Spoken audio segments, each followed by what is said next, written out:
Et c'est une édition spéciale aujourd'hui puisque nous avons le plaisir d'accueillir Fodé Sylla, ambassadeur itinérant du Sénégal et conseiller du président Macky Sall, qui va commenter avec nous l'actualité. Fodé Sylla, qui est par ailleurs ancien député européen, le premier d'origine africaine et ancien président de SOS Racisme en France. Bonjour Monsieur Fodé Sylla. Bonjour. Merci d'avoir répondu à notre invitation. Merci de m'inviter. Alors vous êtes donc depuis 2014 ambassadeur itinérant du Sénégal. Pouvez-vous d'abord nous expliquer en quoi consiste votre mission en tant qu'ambassadeur itinérant? Ambassadeur itinérant du Sénégal, c'est-à-dire qu'on est directement à la présidence de la République sénégalaise et que surtout on a en lien, on a comme rôle essentiel de renforcer les liens avec les pays dans lesquels on part en mission. Par exemple, en ce moment, ma présence au Maroc est une mission liée à mes fonctions d'ambassadeur itinérant, où j'ai la chance d'aller aussi bien participer au festival Gnawa des Saouirak et d'être là aujourd'hui pour la 40e édition du festival d'Asila. C'est de renforcer les liens politiques, les liens culturels et d'aller aussi voir ce qu'il y a de meilleur que nous pouvons mettre en commun, aussi bien ce qui est fait par exemple au Maroc aujourd'hui dans les domaines du social, de l'économie, de l'environnement, et puis d'essayer de voir comment est-ce qu'on peut faire des échanges sur ces bases-là. Alors justement, pour renforcer la coopération Maroc-Sénégal, qui est une vieille coopération ancienne, vous êtes là justement donc pour le Moussem culturel international d'Asila qui s'ouvre aujourd'hui. L'Afrique est l'invité d'honneur de ce Moussem et le président Macky Sall a fait le déplacement pour assister à cet événement et présider ce Moussem. Donc pour vous, la coopération entre le Maroc et le Sénégal doit se faire dans le domaine culturel notamment. Oui, aussi dans le domaine culturel. Je crois que les liens séculiers qu'il y a entre le Maroc et le Sénégal, par exemple, et l'Afrique, on les connaît. Nous avons une vieille tradition qui est liée aussi à l'appartenance, notamment à la Tidjani, qui fait qu'effectivement, nous avons des liens historiques avec la ville de Fès. Nous avons également, depuis très longtemps, des échanges, y compris sur le terrain du commerce. Mais je crois qu'aujourd'hui, il est nécessaire de renforcer aussi les liens dans les domaines de l'éducation, de la recherche, dans les échanges de savoir-faire en matière des préoccupations que nous avons, qui vont être abordées notamment à Nouakchott, que ce soit les savoir-faire en matière de développement de l'agriculture, de la santé, de l'éducation.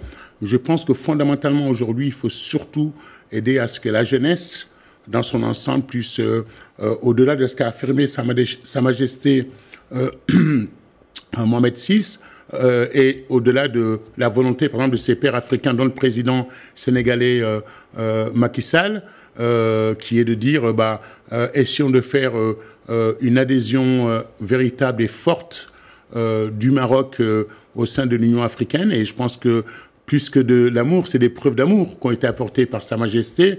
Il a vraiment montré qu'il aimait l'Afrique. Il y a des déclarations de bonnes intentions. Aujourd'hui, ça se fait sur le plan diplomatique, qui est un peu mon rôle, par exemple. Mais il faut que, par exemple, la jeunesse soit impliquée. Lorsqu'il y a des jeunes au Maroc qui veulent créer des start-up qui puissent venir au Sénégal dans des centres de coworking. De la même façon, par exemple, aujourd'hui, j'ai rencontré des éditeurs ici au Maroc, notamment monsieur Retnani Kader, qui s'occupe de la croisée des chemins et qui organise avec monsieur Sbiri, l'ancien ministre de la Culture, le salon du livre d'Oudja, aussi de monsieur Abou, qui soutient la librairie La Virgule ici à Tanger même.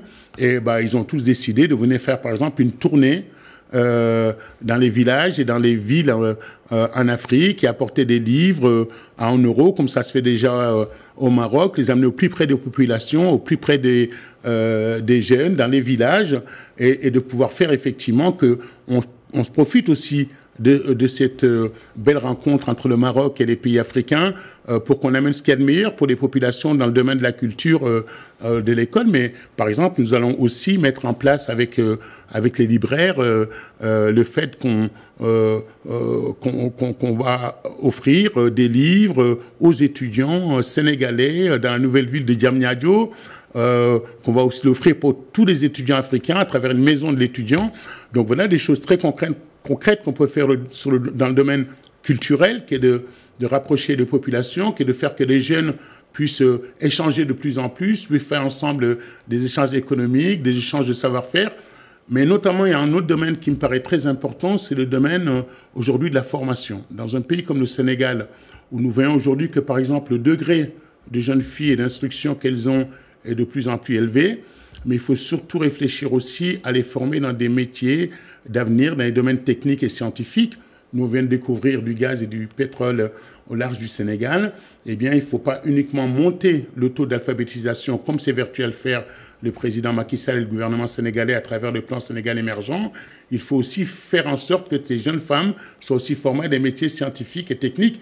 Et de ce point de vue-là, le Maroc dispose d'un vivier formidable en termes de techniciens, de gens qui ont déjà l'habitude dans le domaine des énergies, notamment des énergies renouvelables qui ont un savoir-faire.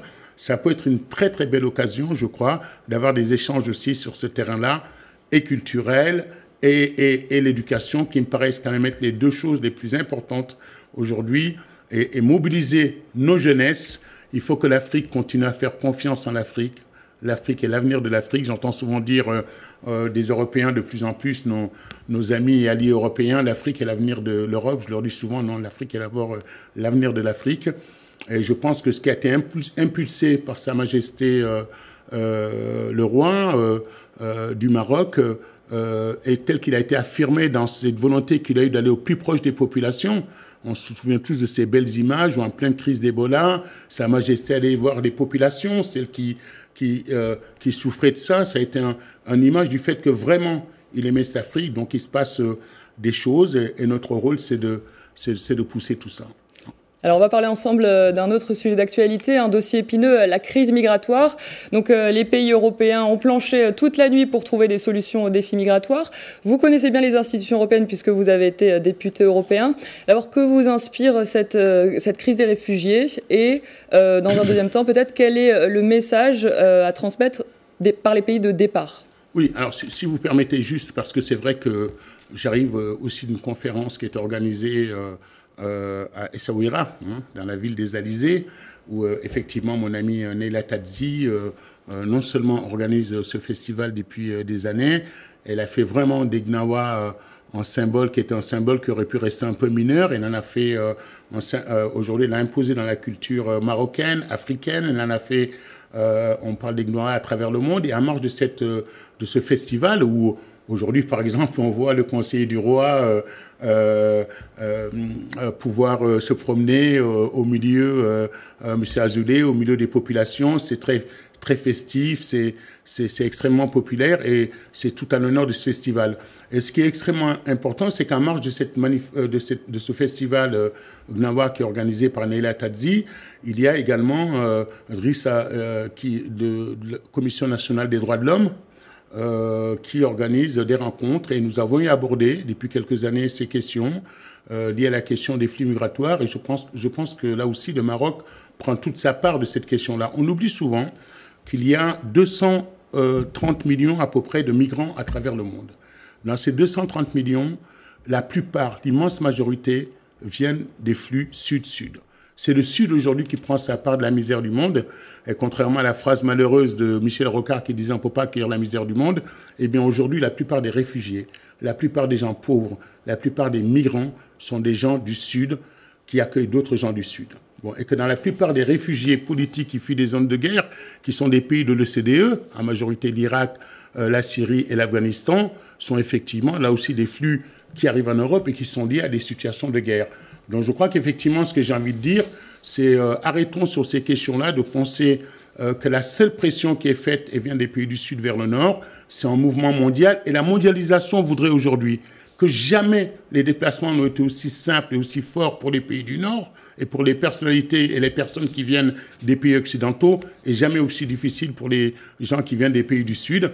Je pense que cet accord-là montre qu'il y a une Europe à deux vitesses. Angela Merkel qui est capable d'accueillir 1 million de réfugiés et les autres Européens qui se réfugient, qui se barricadent. Mais il est à parier qu'à l'avenir, de plus en plus de jeunes dans nos pays africains aient la volonté, là aussi, de s'investir localement dans nos propres pays africains pour nous aider à assumer notre propre développement. D'ici là, malheureusement, le temps nous est compté. Merci beaucoup d'avoir répondu à notre invitation. Merci bien, et puis félicitations encore aux Lions de la Teranga, qu'ils soient de l'Atlas ou qu'ils soient de la Teranga. La tête haute. Voilà.